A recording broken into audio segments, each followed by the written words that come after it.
Sa kabundukan ng Aurora, may isang talon na hindi agad nagpapakita ng kanyang ganda. Kailangan mo itong hanapin. Ito ang Ditumabo Falls. Mas kilala rin bilang Mother Falls, isang lugar na hindi lang dinarayo dahil sa itsura, kundi dahil sa mismong paglalakbay papunta rito. Mula sa simula ng trail, mararamdaman mo agad na hindi ito ordinaryong pasyalan. Walang konkretong daan. Walang shortcut, kundi isang landas na dumadaan sa kalikasan. Habang naglalakad, unti-unting nagbabago ang paligid. Mula sa bukas na daan, papasok sa mas makapal na kagubatan. Sa bawat hakbang, mas lalong naririnig ang tunog ng tubig. Isang paalala na papalapit ka na. Ngunit hindi pa tapos ang paglalakbay, dadaan ka sa mga batong madulas. Tatawid sa ilog na umaagos mula sa bundok at haharap sa mga bahagi ng trail na kailangan ng balanse at pag-iingat.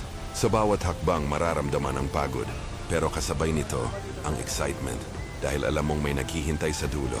At kapag narating mo na ang huling bahagi ng trail, unti-unting lalakas ang tunog ng tubig.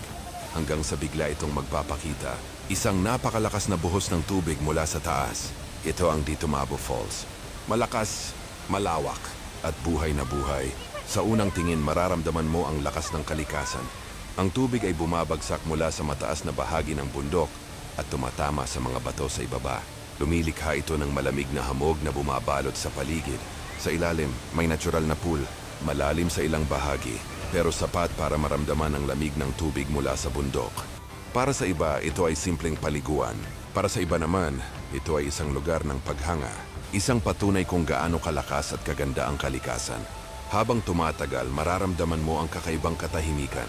Kahit malakas ang tunog ng tubig, may kapayapaan sa lugar. Parang nawawala